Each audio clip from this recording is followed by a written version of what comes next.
Hello student, today let us start a new lesson called Principles of Inheritance or Mendelian Genetics.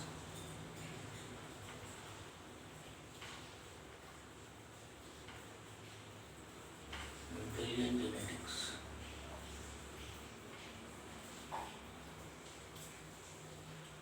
Before starting the topic, let us know about Mendel. Its full name was Gregor Johann Mendel.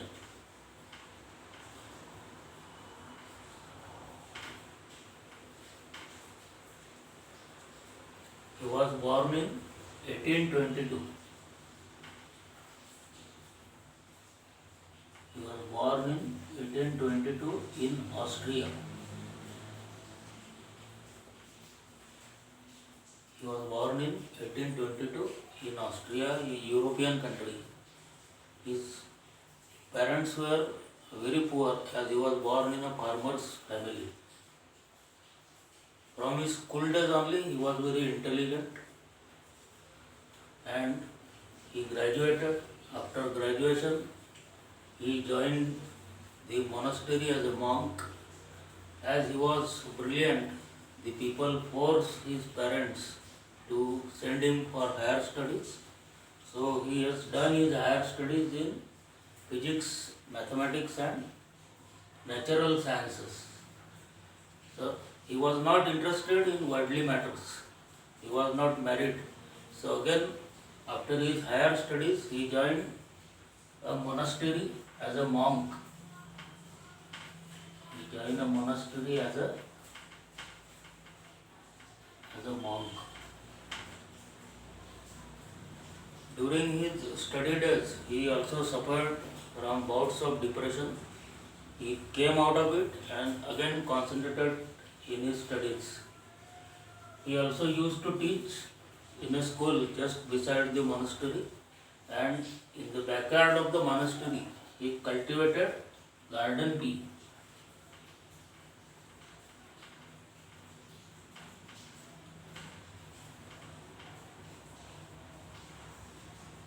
Please remember this name, garden pea. So while watching garden pea, he noticed that some plants are very tall and some plants are very dwarf. Some flowers of the plants are axial and some flowers are on the top of the plant, that is terminal. So he developed his curiosity and he started his hybridization experiment in the year 1856. In the year 1856, he started his hybridization experiment and continued till 1863. That is for 7 years. He also published his papers in the year 1865. Please remember these dates. He published his papers in the year 1865.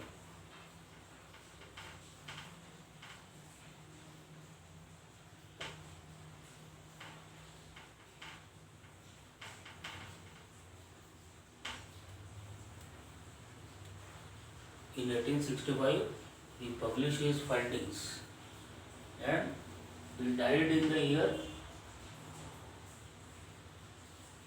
1884.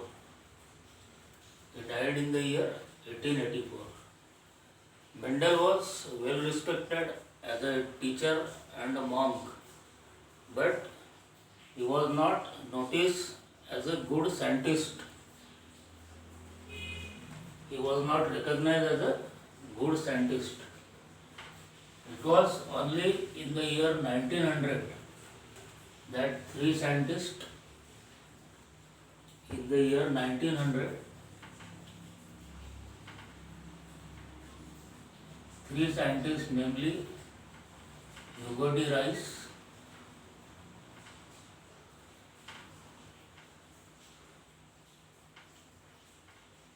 from Holland.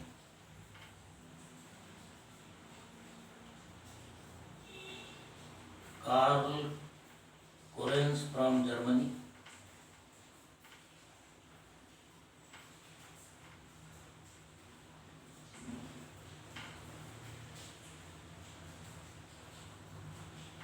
And Shermack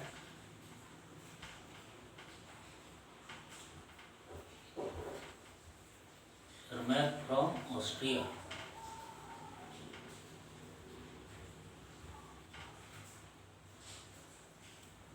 Rediscovered his findings and they started their work independently. Please remember the names of the scientists. All the three scientists, they work independently on Mendel's findings and they found that what Mendel said was correct. They said that what the findings of the Mendels were correct.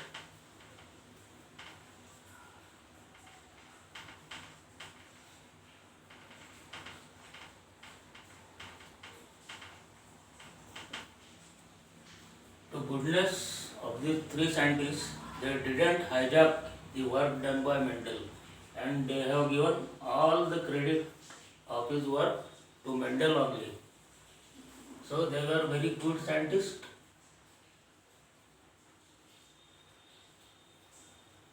It was only the work of the three scientists that Mendel became world famous. So such is the story of Gregor Mendel.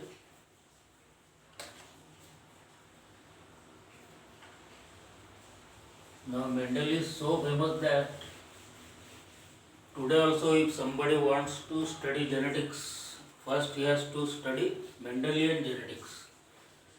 So before starting Mendelian genetics, let us study some terms which are very important, which will help you to understand Mendelian genetics. So what are genes?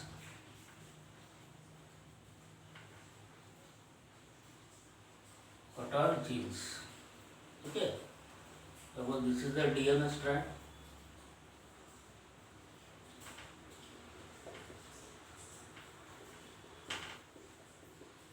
And you know that the entire DNA is not transcribed into RNA.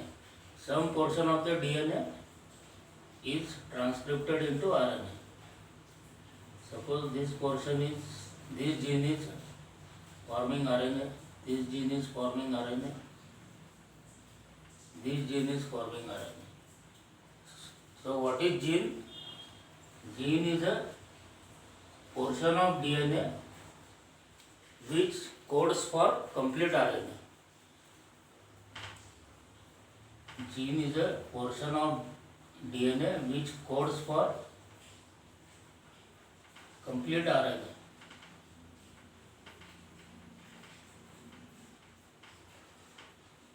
Which codes for complete RNA. And you know that this RNA by the process of translation is converted into protein.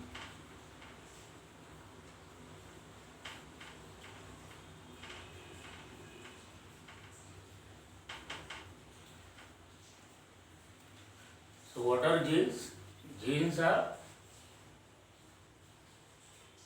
portion of DNA which codes for complete RNA. Okay. Now second term is alleles.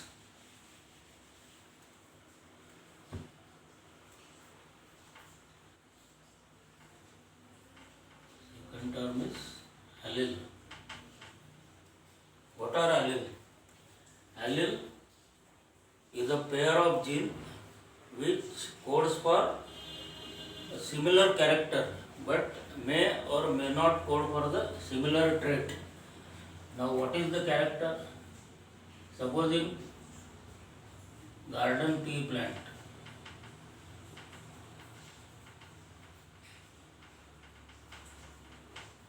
Garden pea plant, height is the character. garden pea plant, height is the character, but tall or dwarf is the trait.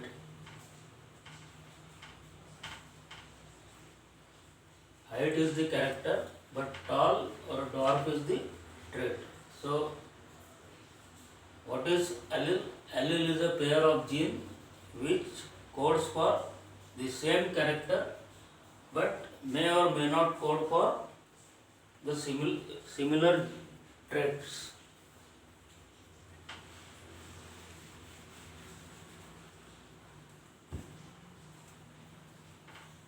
Now, third is homologous chromosomes.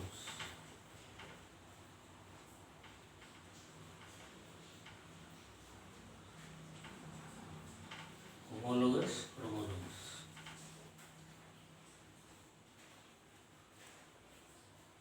Suppose these are the chromosomes.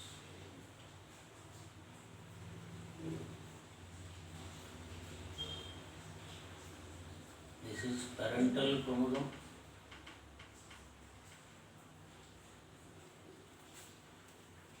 Sorry, not parental, it is paternal. Paternal means from the father side. This is paternal chromosome and this is maternal chromosome. Maternal means from the mother side. And you know there is the DNA, double stranded DNA in the chromosomes. So this is the double stranded DNA. Now let us consider for eye color. Suppose the gene over here is coding for eye color, then the gene in this chromosome will be at the same location, that is at the same position, will also code for the eye color.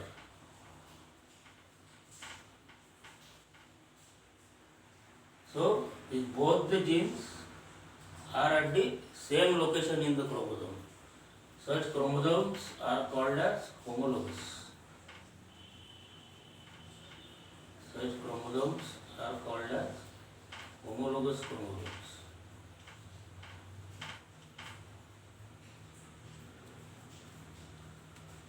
Okay. Now locus, I have already told you about locus.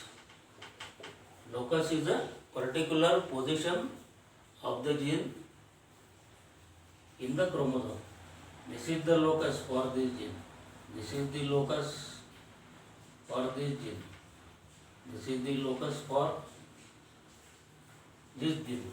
The word locus is derived from location. Locus is nothing but position of the gene at a particular locus in the chromosome. It is nothing but the position.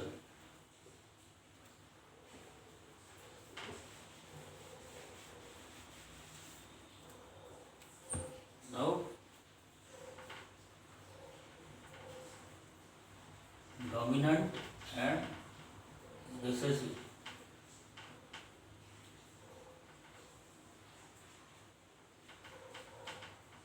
Dominant and recessive genes.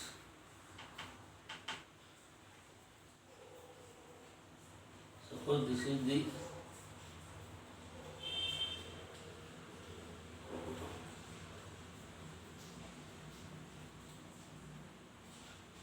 let us consider for eye color. Suppose this gene over here is coding for eye color and this gene over here is also coding for eye color. Suppose this is coding for black eye color.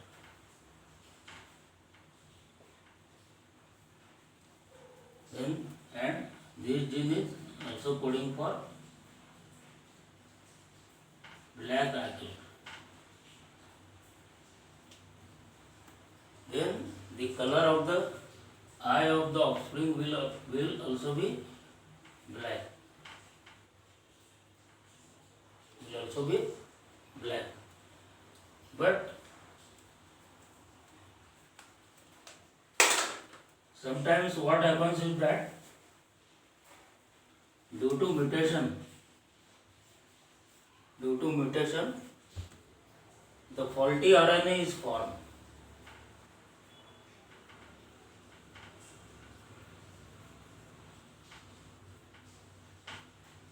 Due to mutation, the faulty RNA is formed. So, this gene is unable to express itself. This gene is unable to express itself. But this gene expresses itself fully. So, this black eye color gene is dominant over this gene. Suppose this gene is coding for brown eye color.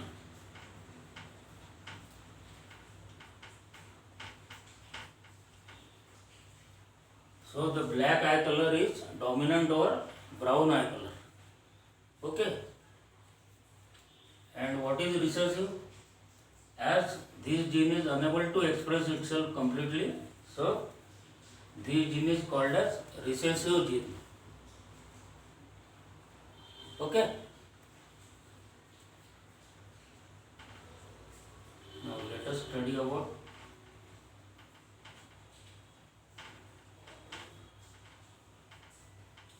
phenotype and genotype.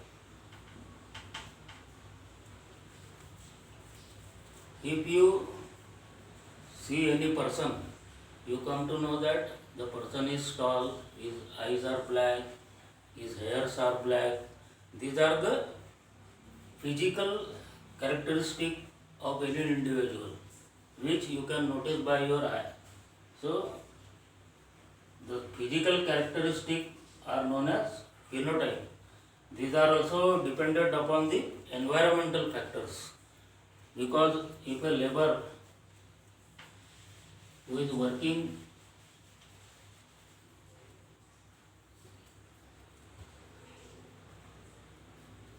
with soil and cement, if a laborer is working with soil and cement, his face will become black, his hands will also become black. So, environmental factor also plays a major role in deciding the phenotype. Now, what is genotype? Genotype is nothing but genetic makeup.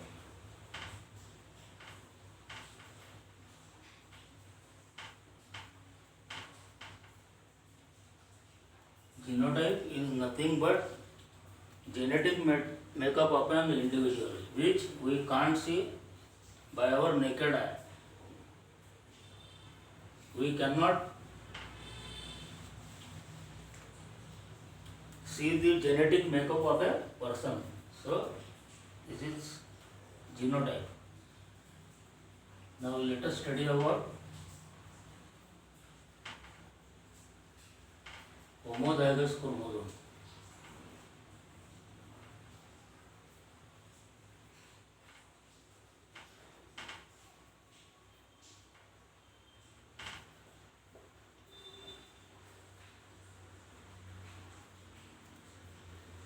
Homozygous chromosome, if an individual, the genes are coding for same traits. Okay, when in an individual, the genes are coding for same trait.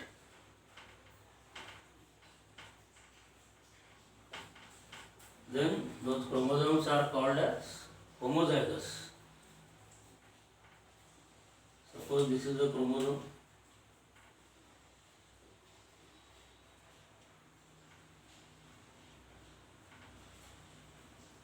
This gene over here is coding for black eye color.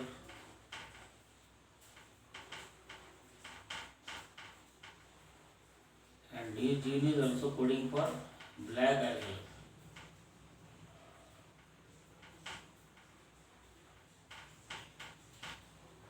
then these chromosomes are called as homozygous because they are coding for the same character as well as for the same trait.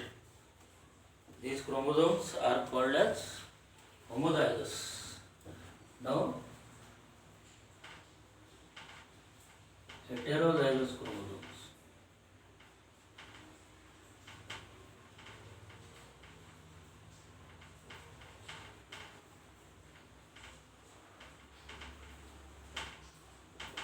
In this case, the genes in the individual, they are different. The trait is different. They code for different traits. That chromosome is called as heterozygous chromosome. Like in this case,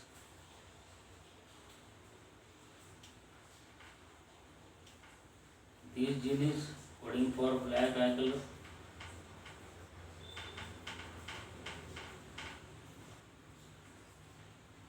And in this chromosome, suppose the gene is coding for brown eye color.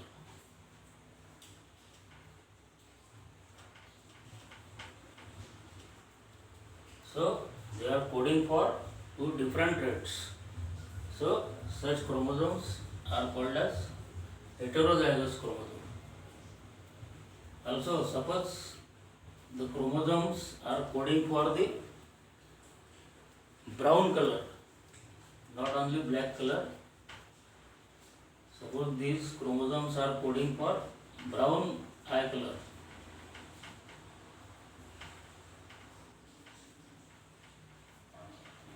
Then they are also called as homozygous chromosomes because they are coding for the same trait.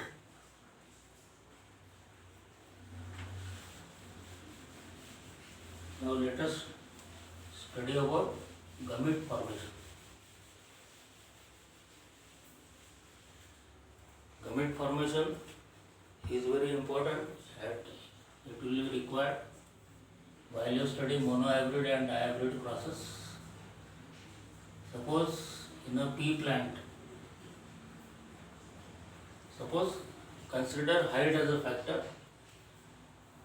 In garden pea plant,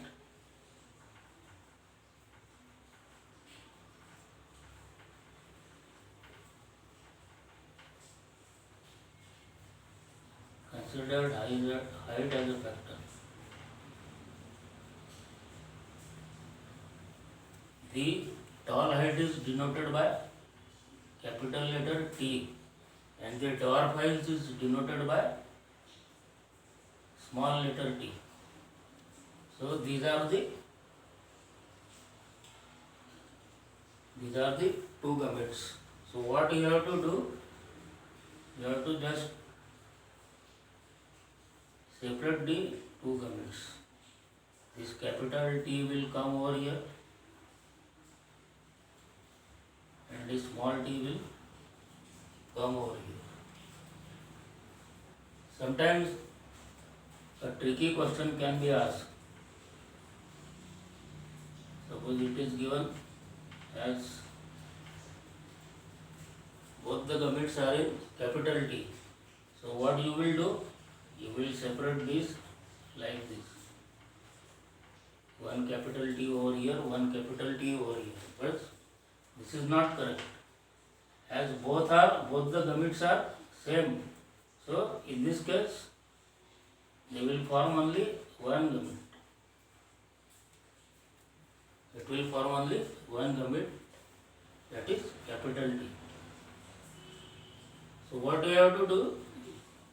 You have to just separate two gametes like this.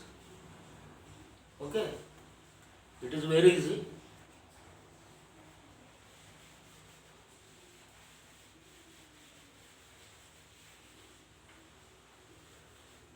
So now we have studied the important terminology which you will need while we will study monohybrid cross, dihybrid cross. Okay, students? So please, if you are convinced, please like and share the video. Thank you.